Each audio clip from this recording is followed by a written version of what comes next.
with Adrian Biddle, Melissa Bartlett, and you, Carrie Bigsby. It's your show. So tell us what you want to talk about. It's the Roundtable podcast show.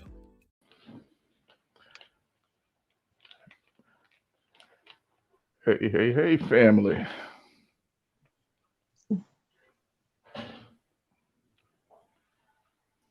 All right, it looks like we are live and direct here on At the Roundtable podcast show. What is going on, everyone? Hey. Faces. I'm liking it. I'm liking it. It's like Hollywood Squares. Yes. Oh, look at now. You know we got to introduce Melissa first, Miss Pitbull, because she is cheesing hard. She got all that paraphernalia behind her and stuff, putting us to shame. Yes. You know it, family, and that goes to the name Miss Pitbull.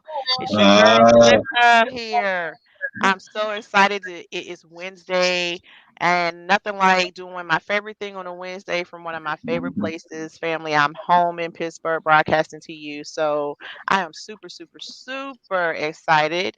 And our guest is amazing. I cannot wait until we get started with the show. I cannot wait. Yeah, buddy. Hey, Money. Yes, sir. Man, good to see you. Right back at you. But Melissa, why do we call him A Money? We call him A Money because when he brings us the facts, he brings us a guest, or he brings us a topic, you can bank on it. It is going to be good. Yes, indeed.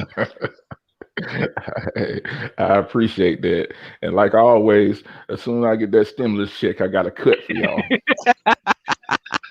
I want mine in all quarters. I want mine in all quarters. And the man in the bottom left hand of the screen, the conductor himself, the man that stirs your drink, CD. Good evening, everyone. Good to see everybody here. We are live, and it's amazing. Man, I love technology because Melissa gets to do her thing from Pittsburgh, and A Money gets to do his thing, and I get to do my thing, and we get to bring in a phenomenal guest this evening. Who is going to preach to the choir about what's going on when it comes to matchmaking. Hey, Money, you make the introductions. I can't even take it anymore. Yes. Oh, wow. I hope I can do this young lady justice. Let's see. So she's a matchmaker. She's a coach. She's a speaker at the Circle of Love Coaching. Today, we're being joined by the extraordinary Addie Sellers. Hey. Thank you. Thanks for having me. Oh, thank you for joining us. All right. So, matchmaker, man. Hey, Money, I'll let you go first. Yes. Oh. We're going to jump right in because I'm just ready. I was so excited about this. Like, who gets to talk to a matchmaker? So, yeah, let's go. So Addie, first question for you. What brought you into that role of matchmaking, and what is entailed in being a matchmaker? Well, it's kind of a long story. I went to school to be a facilitator for premier education schools, which basically helps the families of troubled teens. Like they're in a really, really bad situation. But what it boiled down to was communications and values and sort of helping those families heal so that they could kind of recoup and have their kids back. And in that process, I realized, and in my personal life, I would set people up. And I realized that it all boiled down to the same thing, values and communication. And so I was a single mom at 22. And even though I would set people up in my personal life, I didn't have time to do it for myself. I really didn't know how to do it by myself, but I decided to join a dating site. And, they ask all those long questionnaires and, you've got your preferences and all that. And they started sending me people that didn't meet the criteria at all. I mean, not even close. And I was in the grocery store with my son and I was checking out and the cashier at the grocery store was like, "What's up, eHarmony? I messaged you. You never got back to me." And I was like, there's got to be something better. Like this can't be it. This can't be it for me. And then, so I had a regular job and started a database that started interviewing people, the same skills that I learned in school, and just started plugging away. It's been 8 years now, so I love it. Wow. Interesting. Congratulations. Congratulations. Thank you. Have to clean up on aisle 4. He was like, and get this lady a date. Yeah, it was bad. I have never. That yeah, is that is one of cool. the Right best stories. Oh my goodness, I love it. It's I love humbling. it. Yeah. Like, Yeah. who's that? Right? Who's that? Yeah. What's that guy saying? I'm like, you don't want to know. Nobody. Mr. Felt No, like Mom of the Year. Oh man.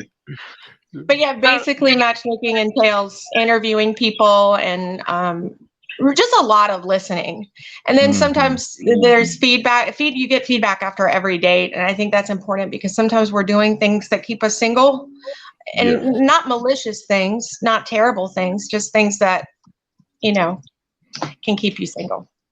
Oh, we're going to have fun with you then. Yes. So I was going to ask, one of my questions is like, what was the interviewing process? But you really kind of touched on that. So I guess, what are some of the things that are qualifications for your caliber of a matchmaking service? Well, I always say whenever we talk about deal breakers, I talk about at the end of the interview. But I always say things that I wouldn't automatically assume because I don't have any smoker, alcoholic losers without a job, but everyone is so different. And I do believe that everyone has a match out there. It's just about finding the right one. So the beginning of the interview starts with, what is your schedule like? What do you do for a living? Let me have a bird's eye view of your life. What time do you get up in the morning? What things do you include in your week every week that make you happy? You want somebody to fit into your life seamlessly. Wow. And then, we talk about sometimes when we're single, we don't always do what we want to do. Sometimes, we're waiting for that partner to push us to it, whether it be travel or getting a personal trainer or, I've heard all sorts of stuff. Joining a book club. It could be something simple or something extravagant, but sometimes those might be goals that we talk about. And then we delve into past relationships, not because I think it's important to look in the rearview mirror, but when you're getting to know someone from scratch, it's good to know where they've been, what I should steer away from, and then things that I really want for them. And then, of course, the attraction stuff. I have a round of quick fire questions. Would you date someone with red hair, tattoos, piercings, long hair, short hair, beard, all that? So we get pretty detailed. Religion, spirituality is a big one. Politics, it never used to be, but it is now. It's a big deal to people. Yeah, all that stuff. Wow. Talk about your custom boo. Hey. Yeah, it's true. Yeah, I do my best I go on the first date for you, basically. Right. So, yeah, and everybody has a set of rules they have to follow, so you're on a level playing field. No more than 2 drinks on the first date. Don't talk about your ex, stuff like that. You're coaching them at the same time, too, so you can make sure that And you'd be surprised. I have like these really great, kind, professional, successful people. But then sometimes they go out on the date and I'm like, dude, you talked about your ex a bunch. We talked about that. Anytime somebody gets nervous, we all have what's called fallback behavior. I may, make a fool of myself because I'm cracking too many jokes. Some people talk about how crappy their ex was. You just never know what's going to pop up. But it's a learning experience for all, really. And as long as you're having fun, that's all I care about. Interesting. That is. Yeah. You have changed my view on it because I'm always like, how can you meet someone, through a you're dating married. service? You better not be. No. Oh. No. Addie's trying to get me in trouble.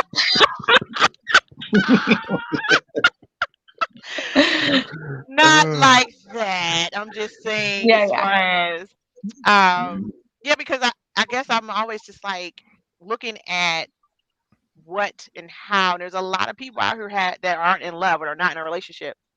And so I do talk to my single friends like, oh, I met this guy on, this platform or that platform. Sometimes it's just I regularly utilize social media. Sometimes it's through a specific dating site. And because you don't get a chance to speak to anyone, I'm just like, whatever. Like, there's no way this works. Yeah. But I mean, speaking to you and just feeling your energy, like I know you care about every single person that comes through your service to make sure that they're getting someone that hopefully will be a match. I just want to bring somebody joy. That's it. And it doesn't matter who they are, there's all sorts of personality types. Sometimes I have to change the way I communicate, or I just really want you to be happy.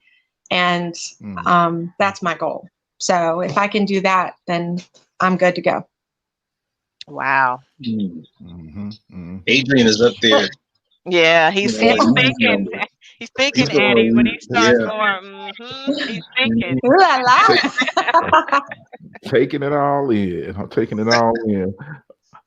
So Addie, since you're a coach also, how do you address the shy person on a date, as far as what kind of tips would you give to an individual like that who may not be able to hold a conversation or too afraid to even engage in one?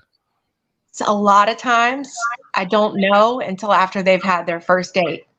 So the first date, after I get feedback with whoever I set them up on, if they were like, it was really awkward, like they shut down, it was one-word answers, that's whenever I address it. And what's weird is,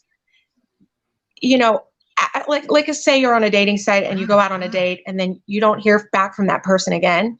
And you're always wondering like, well, I thought we had something. I thought there was chemistry. With this service, you know exactly what that person thought. And a lot of people are like, nobody's going to give you feedback. If they didn't like the date, they're just going to say it wasn't for me. I'm like, no, they get really detailed about what worked for them and what didn't. And it's never all bad.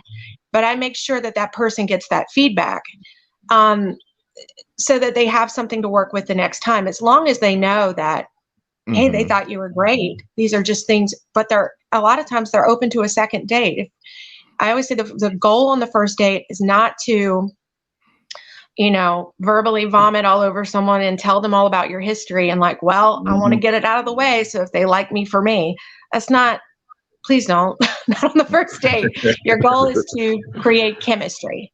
If you can create chemistry with that person, that's the most important thing. So yeah, I don't know how to help the shy person until I get the feedback from the date. And then after I hear what happened, then we can move from there. I see. Good question. Very good. Well, I have a question, but I don't know if you're allowed. So you could say I'm allowed to answer or you're not, because I don't know. No problem. I know you'll be still exercise discretion, but what is one of your best or success stories that may have been a little funny, and what was one of the worst, like a person or a couple who you just had these expectations and it just went totally left? Like, I have a lot. Okay, so I'll start with the best one because sometimes I have unexpected couples. Like I've had people in their 70s sometimes that I know that they're kind of on their last hope kind of thing. They've tried everything else, and that I always say it's a timing and a God thing. That I really am trying, but sometimes I feel like it has absolutely nothing to do with me. I get that feeling that it's just sort of a God thing, but that makes me happy. But one of my favorite stories was I'd only been doing it a couple years, and I was working for this man, and he was probably in his mid-30s, really cute, great job, just an all-around wonderful person. But there was no connection with any date. And we were on his 12th candidate. And that's like unheard of for me. Usually, I'm hoping that you're happy around date 4 or 5. It's the 12th one. So I was like, I don't know what to do. Anyways, I set him up with this girl. She's on the date. Now, keep in mind, I'm completely blind. I have no idea what happens until after the date. She calls me panicking. And she says, I ran into my ex-boyfriend when I was out on the date with this guy. He was very abusive to me and I had a meltdown. I started crying. we'll say his name is Jake. Jake had to console me and give me a hug and hold me. And I'm thinking, oh my God, he's going to quit. Like, it's his 12th date. This lady had a meltdown. He's going to fire me. And it turns out he found it really endearing. They're married now. They've been married for like 6 years. They're really happy. I mean, you just don't know. It just really spoke to him that she was so sweet and leaned on him and was vulnerable, and it worked for him. The worst is probably when people drink too much, because they really aren't aware of how they come off. And and men and women have done it. And it's always at the end of the date when it's that awkward goodbye time and they misread things and they try to make out with the person. And they're, so then I hear about that the next day. And it sucks because I can't work for you if you have more than 2 drinks. If you can't make it through one date, I didn't say on date 2 you can't get buzzed, but misreading the signs and trying to stick your tongue down someone's throat, that's not great. No, that's not good. No, that's not good at all. That's not good at all. Definitely a deal breaker right there. Wow. Yeah. What you got, CD? Oh man, I was wanting to ask that particular question, but one question I do have is, how important is it, I guess, with the type of individuals that you have in your particular circle? In other words, with your business, right? What is your ideal candidate or client, rather? Because you just mentioned as far as putting the tongue down the throat and getting drunk, but I guess when you look for someone that you're working with, what are those things that you're saying? Yep, that's the perfect. Yep, we can definitely do something. Yep, okay, because I know you have it. Yeah, I really like people that are, first of all, open to trying different things. If you're so hell-bent on having someone 6'4" with, blue eyes and dark hair, sometimes your mate doesn't come in that package. As long as you're attracted to them, it doesn't have to. If I can have somebody that's open to trying new things and meeting new people, and someone that's just truly ready, they're not trying to play the field. They're not trying to see how young I can set, what young girl I can set them up with, or what rich guy, or, they're not trying to get something that, they think is success, but they're just truly ready for a mate. That's all I care. How it comes, what package that comes in, I don't really care about age, what they do for a living, what race. I don't care, as long as they're open and they truly want it. Wow. Okay. So I got another question, because I know you've seen all of these shows. Yeah. It's crazy. But how has that affected, I guess, your business? Or is it something that, do you sit back and look at these shows and you're like, really? Dude, no. Yeah, it's hard to watch. It's hard to watch because it's always so convoluted about like what they're looking for in a match. I wouldn't even entertain some of the prerequisites that these people are telling the matchmaker that they want. I'm like, I would have a feedback session right there, like, on what planet? Well, I can't do that. That's like, it's just, that's bizarre. Also, the fact that the way that they interview these people, they're not asking them, they're basically saying, what do you want someone to look like and how much money do they need to make? And I don't get that. And, that's for TV. So maybe they are doing behind the scenes, like saying, what makes you happy? Would you, what kind of values do you live by? How do you feel about integrity? Maybe they're asking those things. I don't know, but that drives me crazy. It's entertaining though. I do like watching them, but I would never run the business like that. No. That's good to hear. Because I would hope that people watching it don't come to you and say, hey, look, 6-pack, 6 figures. What can we do? Yeah. I don't think I've had like a few weird requests, but luckily, because of the type of service it is, people don't do that to me. I mean, I've had like a couple things come up where I'm like, how would I know that? But, that's not something we go over in the interview. But other than that, Yeah, you truly Wow. see compatibility, and you can sense that. That's what's really Mhm. important. Um, I guess for me, this type of business, it has to influence your own personal love life. So It did. how does Yeah. how has it or how did it impact your personal love life?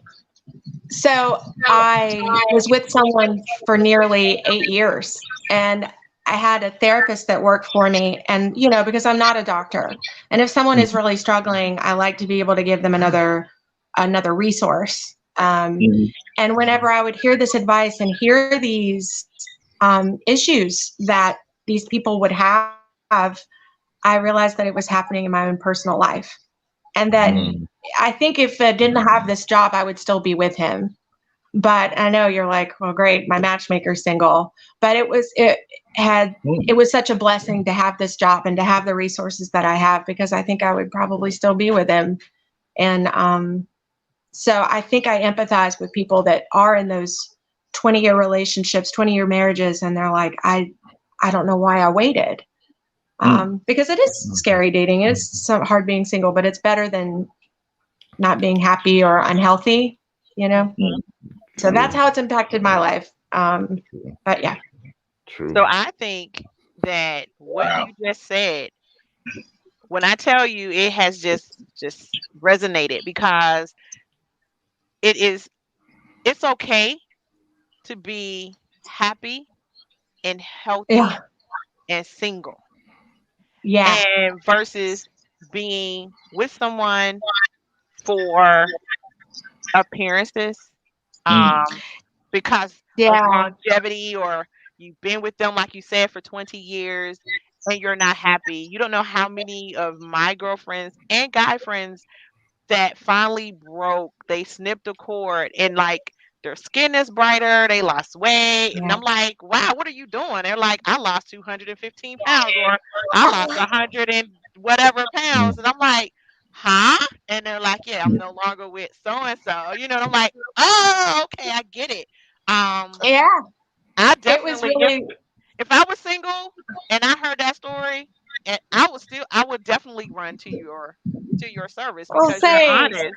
You're it's honest. definitely a concern. Like whenever I made the decision, I was like, oh God, I'm not going to lie to people, but then I wonder how it's going to affect. But really, I expect them to be honest with me in the interview. I mean, I ask really personal questions.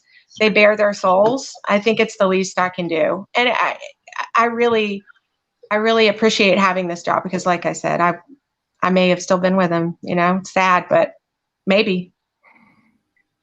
Wow. Crystal, thank you for joining us on the Roundtable podcast show. She said, I stopped looking and focused on me. However, there must be great chemistry. Yes. I Mm-hmm. agree, Crystal. Well, let me get a little personal. I'm following off of Miss Pitbull question. So for Addie Sellers, when you're out on a Let's see. date, when you personally are out on a date, what are your biggest, let's say 3 to 4 biggest pet peeves on a date? Pet peeves. Okay. I'm. It depends on the type of date too. I think when someone doesn't make eye contact, or they don't connect, that's hard for me, because I'm like, I don't know how you feel, and I'm one of those people that need to know if you like me or not. Like, what do I, it would be nice to be able to connect. That's a pet peeve, when they don't make eye contact, or they don't hold your hand, or they don't talk about maybe they'll see you again, or maybe they won't, and then they like you and you're like, well, I had no idea. So that's a pet peeve. Grammar is a big thing. I don't know why. I mean, I grew up in the South. I'm sure I barely have a grasp on the English language, but there's certain things that I just can't hear. And then I think just overall being a gentleman and having good manners. That's really important to me. If you can't do that, if you're rude to the waiter, or you speak over someone, or that kind of thing. I think that if you're cruel, or have ill will, I think that that's a pet peeve for me. I couldn't take that. Those are good ones. Hey, Dennis. Hey, Mr. Barton. Yes, thank you for joining us. Wow. That one that you know. Addie, Dennis is one of my friends, so Oh, okay. he's definitely serious with this question. I didn't see it. I'm sorry. My screen is going kind of wonky. Do you know someone? Yeah. There's one before that as well. Oh, okay. I didn't see it. Someone who knows how to practice patience and is self-aware. Don't go 0 to 100 when they disagree. Yeah. Mm-hmm. Yeah. So, question, do you tell people that though? I mean, the ones that you're talking to and you're helping to Matchmaking Console, do you let them know, like, hey, you guys going to dinner? I don't need you to be in your cell phone checking your stocks or doing whatever. I need you right here. Yeah. I mean, the contract, whenever my first year, it was 3 paragraphs long. Now it's 3 pages. I mean, I am so detailed about how you should behave on a date, that there's really no excuse, you know. And if you're struggling with it, which is fine, I mean, we're all human, then you need additional coaching. I can send you to my therapist, or I can have private sessions with you until you're ready. But like I said, I won't know until they're out on the date, unfortunately. And, but I haven't had anyone be offensive. I've never had that before. And some of the things that you're speaking of, I was going to ask, because it seems like you provide a very complete packaged service. Yeah. From questions that makes the person do almost like a soul search. Like, are you sure that you want to go out with someone else? To the fact of, saying, hey, it matters what you like. There's no detail too small. Getting them with that person, but you are giving them tools to actually have a successful date. Now, it doesn't, like you said, it doesn't necessarily mean that they're going to, be the success story of 6 years married already. However, you're giving people tools to survive in a social setting, in a world that we are so coming from being social. Like, we have social media, but everything is so antisocial. Every way and everything to pay, to buy things, to communicate. And so I agree. I've been married 20 years. It'll be 21 years in August. Question. This is just a question. Yeah. Guys, stop holding your breath. It's going to be nice. All right. Do you ever think about, and what do you think about offering some type of skill or some type of service for married couples? Because we already are with each other, but there's a lot of married couples that are having issues with date night. Dates. It can always be better. I think even if you're better. So even if you're really happy, it can always be better. It's crazy. I mean, that's your best friend, right? I mean, if you can make it better, I think you should. I do. Whenever I have seminars, it's not just for singles, it's for married couples as well. It's for mothers, daughters, it's about the relationship. So yeah, I agree. I think anything to make you closer is better. Awesome. Yeah. Anthony. Yeah, Anthony. Good point. It's face to face way before COVID. It's true. It's true. Even before COVID, things were definitely difficult. I mean, the anxiety that people would feel whenever I would say, okay, your first date's ready. It's going to be this weekend. Oh, that soon? I'm like, oh no. I mean, people have real anxiety when it comes to, actually seeing face to face. So with COVID, and it's going on 2 years now, in which we've been dealing with this, how has your business been conducted? Have you seen yourself doing more, Zoom or, interacting digitally and such, and then trying to maybe facilitate that in dates as well with others? Or how has it affected you? It was really hard. I mean, I took a big hit because I tried to do online mixers. I tried to do Zoom dates. They were awful. I mean, there was really that lag time or that lack of connection just in general. It was, and I just didn't force people to do it. So I set up some safe dates where they would be outside or walking and people wear masks. That's another thing, like to not be able to see someone's whole face. It's crazy. I mean, it really was terrible for people, but now is much different. Now people can go to restaurants and they've had their second vaccination and, you know, they're doing great. So, but for over a year, it was horrible in trying to set people up. Anthony Smith says, makes it harder for people like him to find a match. Yeah. People like you? What does that mean? Anthony, we need a little more. I need details. Clarity. For one, and I'm gonna let Anthony speak on himself, but for one, he's a Dallas Cowboy fan, so that's already. I'm just saying. I get it. That means it. That's it. But no, Anthony, expound on that a little further so she can answer that. Yeah, defend yourself, Anthony. Oh. Okay. So I like to talk face to face. I like to talk face to face. Yeah. Yeah. Yes, that can make it hard, especially right now. So, So Anthony is silly, man. He is on a roll.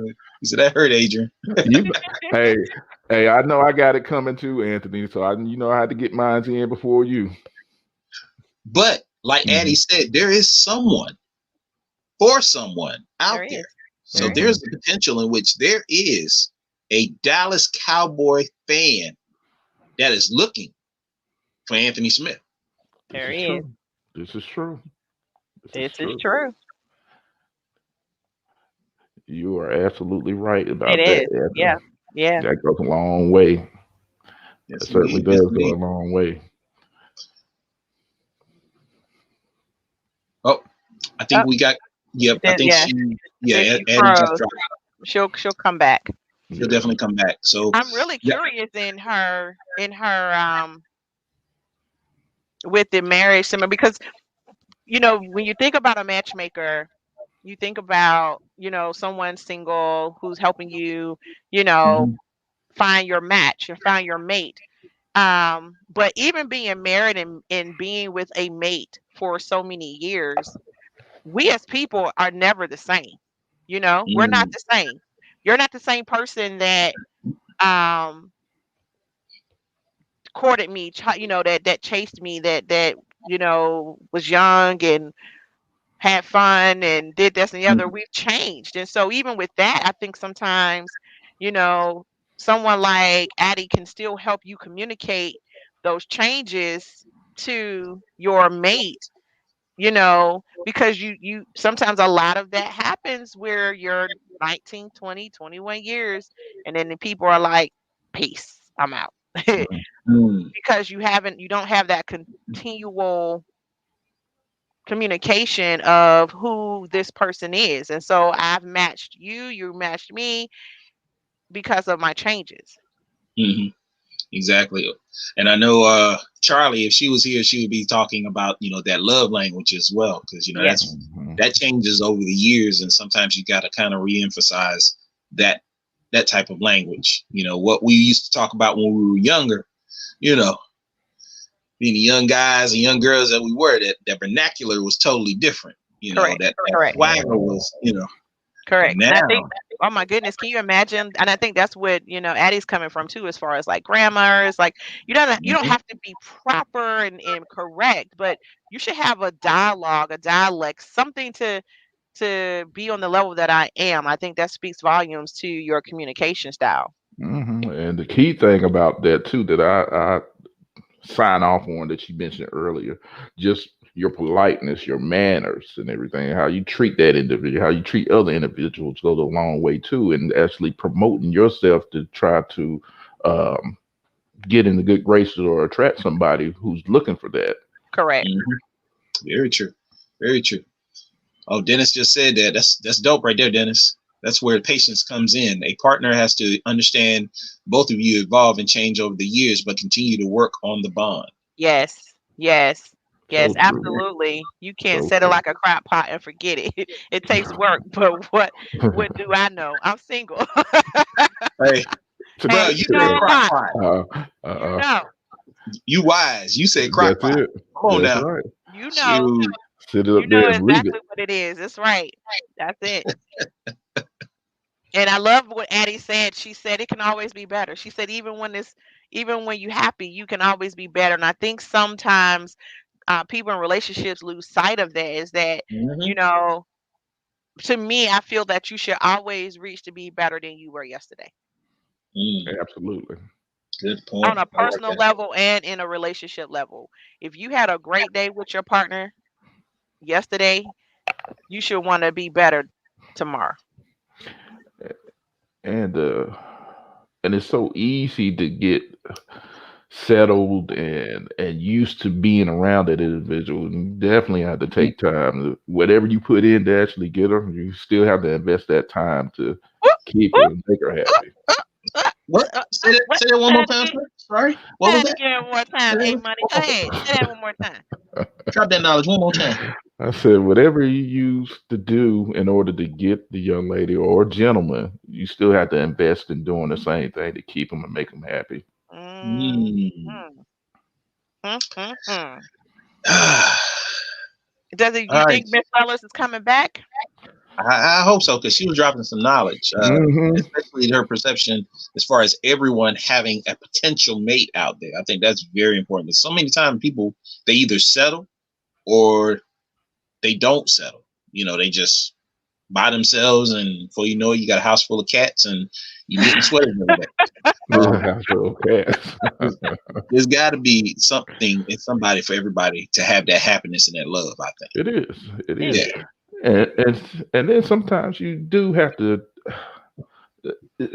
You sometimes have to level your expectation a little bit too. Wow. That Yeah. that goes a long way. It's not the you can say it's the perfect person out there, but some of the times you have to set your expectation to I'm trying to make sure that I'm not You got to saying this drop it, boy. You got incorrectly. to drop it. But sometimes you do have to actually look at your expectations.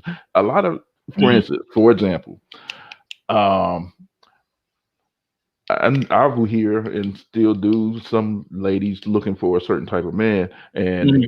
and those certain type of people that they were looking for would be the ones that would always be breaking up or either causing trouble or either the relationship wouldn't last. But whenever these people will actually step out and just try something a little different, they end up finding the exact person that they've been looking for all along. So sometimes you have to temper your expectations a little bit and actually explore and try things a little different than what you're anticipating on looking for. Good point, Thank Anthony. you. Thank Good you. point. Very good point. Crystal says, please say that again, Adrian. Most forget that you have to continue what you did in the beginning in a relationship. Mm. So true. And Very Anthony good. said that you So need to true. have realistic expectations. I also feel like when you're looking for someone, especially when you're going to someone that provides a service like Miss Sellers, that you need to go in being willing to accept what you offer. True. Mm. Sometimes people are Mm. looking for more to have them come up, but Mm, you need to get or look for someone that's going to be able to give you what you're able to give. And I think that's really what you bring to the table means. It's true. not so much about, your salary and this and the other. It's about what holds weight with you. What are you bringing to the table that that other person needs to bring or you're willing to accept? Because you can always build, Mm, but if you're looking for someone that's going to bring this, that, and the other, A, B, and C, because you're just wanting to be on someone's coattails or associated with that, then you're not going to work. You're not. that's true. And that's true with with what Crystal actually noted as well. You have to maintain it. Like I said, it's so easy to fall into that trap of once you are in a relationship to, Mm-hmm. not nurture it like it should be. Like I said, everyone gets used to each other, and you just go about your day as scheduled. But you always have to take out that time to actually let that person know and show them how much you love them. Yeah. And that's one of the things too in a relationship is ironic because we get complacent and we take the relationship for granted. And we think that, this is the thing that gets me. Someone always thinks I got them and they take it for granted. And then they start to become distant from them. They let other things take precedence over that particular person that's supposed to be your soulmate, your loved one, your rib. And by doing so, when that distance starts becoming greater and greater, it takes even more work to bridge that divide to get y'all back to where it was. So that's why, like you mentioned, that consistency and just, and it can be the simplest of things. A lot of people don't even understand. Just to take time out and tell somebody I love them by means of either text or sending something, or just when they get home, asking them how their day was, just little, as Charlie would say, little love languages that you do helps keep that gap from getting bigger and stuff. That's true. Dennis said, I got Adrian. I would add sometimes people throw away a full house chasing a royal flush that you'll never find. Wow. Ooh. That's that 412 talking. That's that 412 talking. That's that 412. Let me fan that comment. I'm fanning it.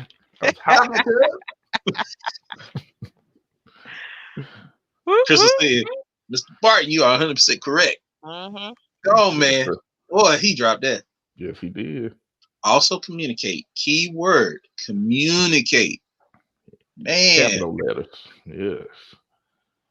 Well, and I think something that she said, I love the story about her saying that in this, when you're prepping with the questionnaires and you're, hearing people's stories and you're starting to say, hey, that sounds like me. Hey, that sounds like me. Hey, I don't want that either. Or, hey, that's what I like. And you're with someone and you're like, why am I here? Why am I selling? Why do I have or feel this obligation? And I'm not getting what I want out of this. Having the courage to say, hey, enough's enough. Love, no hard feelings. Just, this is not for me. I think a lot of people aren't willing to have that conversation. I think a lot of people aren't courageous enough. That's what I was just about to say. Step out on what they want. They rather stay with someone for the convenience sometimes, or the normalcy of it, to say, well, I have someone, versus being by yourself. Be happy by yourself. You'll be happy with someone. I'm a firm believer of that. If you can be happy by yourself, you'll be happy with someone. Yeah, just like Crystal said, she had to take care of her first. And I think that's very important too. And it's kind of cool too that Miss Sellers, she's doing that with individuals like you mentioned, as far as the questionnaires and everything, because it is a chance to look within and fix everything because that's the last thing I would think an individual would want to do. If you weren't successful in another relationship and then you go hop into another relationship, you just bring that old baggage. What caused it not to work here? Right. And then you get over here and you think it's going to be sunshine and roses, and then it fails. And then you go to the next thing. Well, maybe it's not the people that you're with. Maybe it's you. Right. True. Absolutely. So, yeah. True. Absolutely. You are correct. One, and the funny thing is, I was just talking to my sister today about the same things. Like, we have to be so adamant about our self-care, our self-love, going to therapy if you need it. Sometimes just to kind of talk out that knot in your head or in your stomach, like, just kind of make some sense of it all.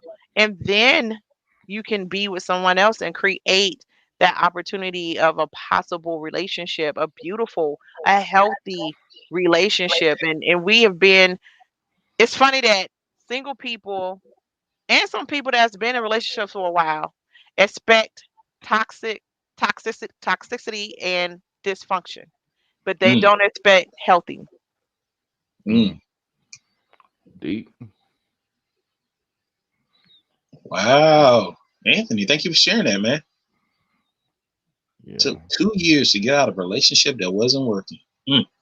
And it takes time. A lot of people just talk. Well, if Yeah. you don't like them, why don't you just leave? Sometimes you are so invested. Mm-hmm.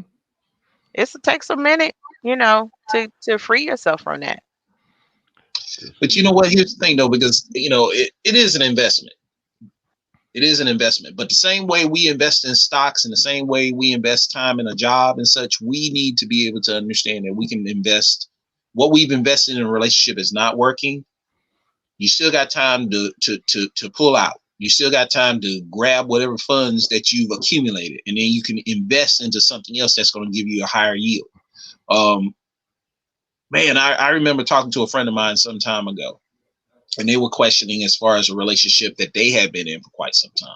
And they were, like saying, I don't even know, they were like, hey, I don't even know if I need to be with him anymore. And I'm like, well, why would you say that? And they were like, well, he does this, he does this, he does this, but we've been together for X amount of years. And I'm like, to me, that's like, okay.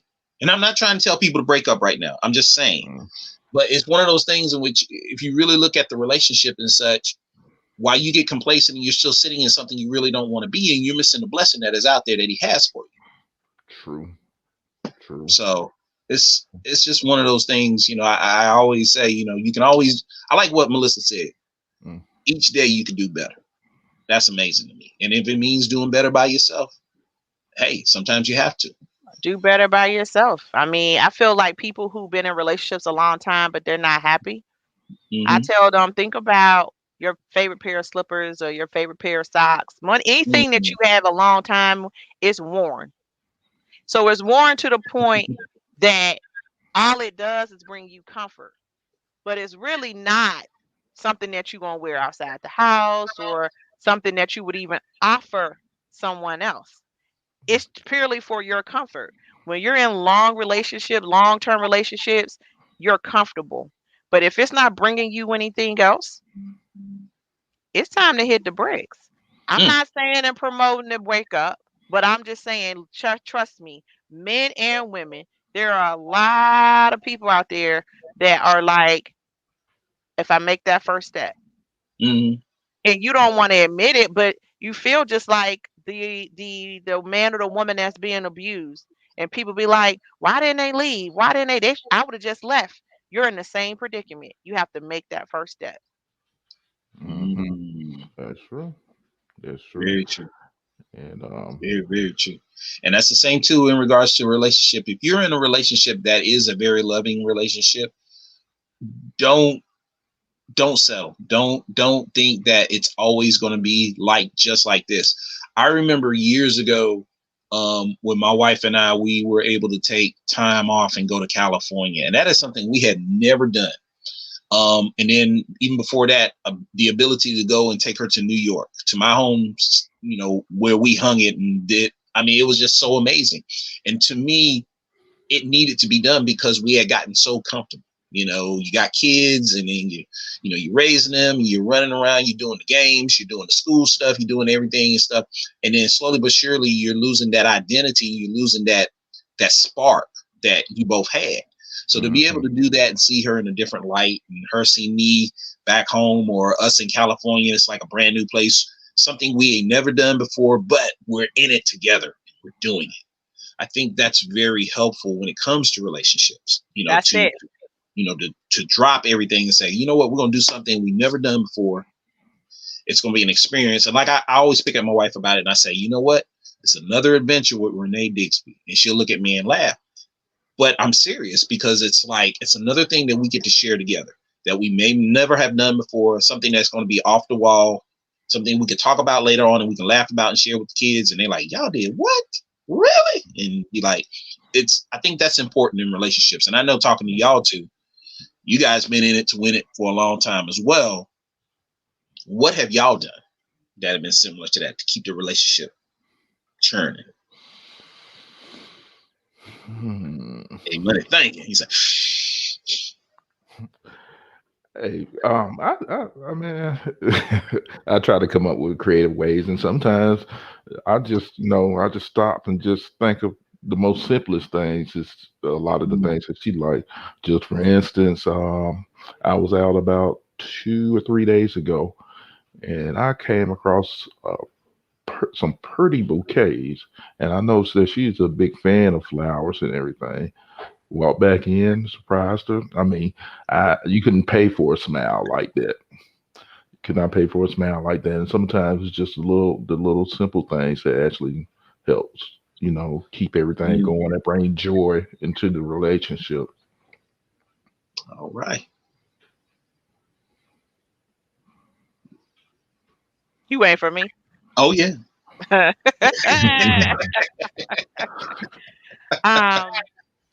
think it's important that in a relationship, women, um, that we cater to the man just as much, because sometimes this kind of conversation gets very one sided. It's like, what does the man do for the woman? Mhm. Um, and I'm a firm believer in courtship. I feel that you should always court your Mhm. mate, regardless to if your status has changed from, you know, the two of you to family to, maybe different financial advancements to, maybe just being together versus married. I think you need to continue to court your mate. Mm, And CD, you were talking about inclusion. Inclusion is very important in relationships, Mhm. because you make that person feel included in your life and that you want to be included in theirs. Mhm. That's the biggest thing. And you could take a walk down in the Nodal district, or you could take a trip to Italy. It Mhm. doesn't matter, because that person, your mate, feels that you want to make sure that they're included, they're engaged, they're involved. And that's what you're talking about when you're saying those things. And I think, things that I have done over the years to Ben is something as simple as a card. I think probably the last gesture I did was um, his very first project uh, went green since he became a project manager. And Mhm. so, I just got him a congratulations card to mark that significance of your very first project going live. And of course, there was some little hiccups or whatever, but again, that had nothing to do with you. You were successful in your role in that. So I think I like the gifts that are unique to me. Another word that's big to me when you're talking about a relationship mm, is exclusive. Being exclusive. Mhm. Um, I don't want you to do what anybody else can do for me, or I don't want you to do what you would do for your aunt, your mom, your sister, or whatever. There are Right. certain things that are gestures that they're just nice. But I think Mhm. whatever you do for me, it should be exclusive to me for me. Right. So whatever gifts you buy, they should be unique to me. Whatever, if I like flowers or my particular flower, that should be unique to me. You shouldn't be buying me a bouquet and then your mom and then your sister the same bouquet and then whoever, you know what I mean? Like, because whatever you're doing, it should be towards me, you Right. know? mm, So I think that that's really what relationships are about. But it doesn't have to happen all the time, but it Mhm. does need to be frequent, because if you do something here, say A Money bought Queen Tara flowers, and then the next time she gets some, it's like October. I mean, I'm not saying that's a bad thing, but like, what else is done in between then? Sometimes we'll be like, oh, well, I do pick them up flowers. Well, how often are you buying her flowers if you know that's something that she really, really likes? Or or what are you doing to? I just think that we need to make our mates feel special, Mm. and it doesn't always need to be a gift. It could just be a gesture. It could be something as simple as, you know what, you had a hard day today. Bring in a cocktail, or I got dinner, or let's go out to dinner. Yeah. When you know, like, hey, they're thinking about me. She's thinking about me. He's thinking about me. And I just want to stress with the women out there, like, it's okay for you to take your man out. It's okay for you to be like, hey, babe, I got this tonight. It's okay, to do that, because we are so used to kind of sitting back on the receiving end and saying, well, that's what he's supposed to do. But our men, they need to be pampered too. They need to be Yeah. catered to too. They like it. They need that. Sometimes it's something as simple as, I'm gonna when they walk in the bedroom, ESPN is already on. It's something as simple as that. Yeah, Something as simple as that. You yeah. know? And That's I wanted to touch on something real quick that go ahead, Miss Pitbull, please address the differences in courting and dating. Most think they're one and the same. Okay. Courting is the pursuit mm, of someone. It track is attention. the getting to get someone's attention. It's the part where you're trying to impress and influence that person to give you an opportunity, to give you a chance. Um, Courting means that you are appealing to the very nature of that person. You've paid attention, and you're trying to make sure that you're appealing to their likes. When you're dating someone, you already got that person, but now you're maintaining what you started, and you're building together. You can court somebody, and it could just go to that. Hey, how you doing? Oh, he bought me flowers, or oh, she gave me, my favorite chocolate, or for cigar smokers, she bought me a cigar. Wow, that was nice. You're piquing their interest. But when you're dating, there's Hmm. more involved. Now you're building from a foundation. Now you're developing. You should start revealing more, um less hollow things, less shallow things. You should be starting to give more of who you are, and being a little more vulnerable when you're dating versus when you're courting. And I stress the courtship in relationships, especially long-term relationships, because so much other stuff is so weighted. So you got house payments, you got kids, you got schedules. You Hmm. sometimes by this time have drama or some trauma. You Mm. have all these things where you need that light hardness of the courtship again, sometimes to remind your mate that they are special to you, that they are important to you, that you still see them when you saw them 5 years ago or 6 years ago when you first saw them come into your path. So to me, that's what I think it means. Deep, Mm. very That's deep. deep. I hear you, Anthony. Anthony said he Yeah, liked giving presents or gestures, especially not on holidays, just because. That's right. Ain't nothing like a just because, Mr. Smith. there you That's Thank go. right. you. And to touch on something that Crystal and Anthony had talked about previously, I know Crystal was saying something to the point of that she was taking time out for herself, and Anthony, how it took him about 2 years to get out of a relationship. I am a big advocate also on taking time out for yourself after leaving a relationship. Sometimes you do need some healing and some self care for yourself before you can even think about going back into another relationship. Take time to get to know yourself. Mm. Dennis said he dated a lady who knew that he was having a bad day at work, and she sent him lunch. I still think about that sandwich to this day. Oh, what kind of sandwich was that, man? Yeah. Well, was that the Dagwood special or what? Mm. Dennis, I'm a foodie, so like if you buy me some food or you get me something like my favorite, man, let me tell you how these two right here became my brothers. Tell you how these two right here, I was like, they must be all right. We used to work near this restaurant that sold these phenomenal cookies. Phenomenal cookies. And A Money and CD would come in, and they would come in with cookies, a variety. So the cranberry oatmeal, so I think one with the walnuts, and then the chocolate chips. And I had the chocolate chip. And again, it wasn't for me.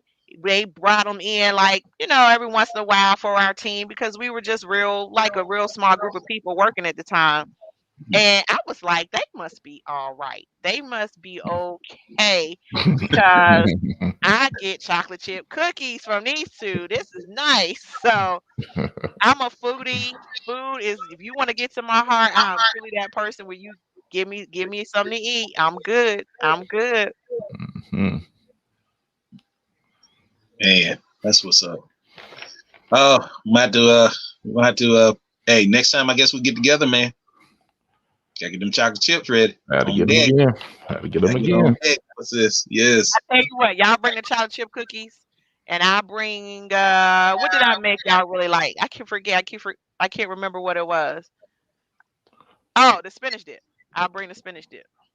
Sound like a plan. Sound like a plan. Okay. Yeah. Yeah. Man, this was pretty cool tonight. It was. Man. It was.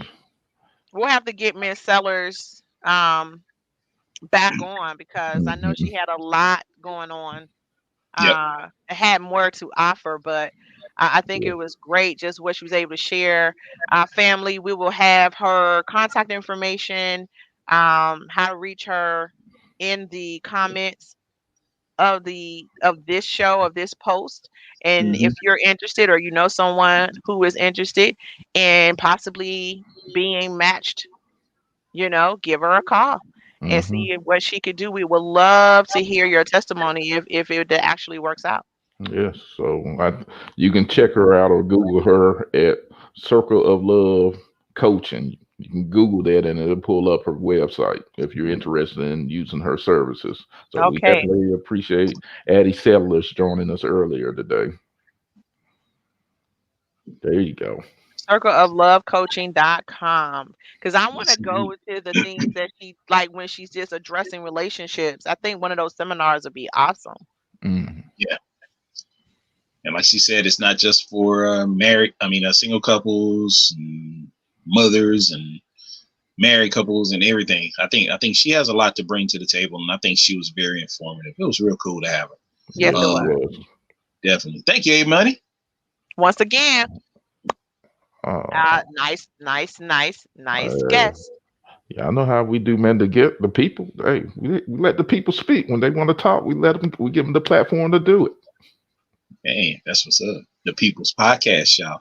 That's People's right. Podcast family. Don't forget to share, to like, to make sure that you watch again, have watch parties. Don't forget to check us out on Instagram. Don't forget to check us out on the other multiple platforms. We are starting to stream, and we will see you guys next week. Do we have a preliminary on what next week's show is going to be about, or are we going to keep it a surprise? We're going to surprise them next week. Better be ready, though. Okay. Better be ready. Y'all heard it first right here. This People Podcast at the Roundtable Show. See y'all later. Thank you for joining us. Family.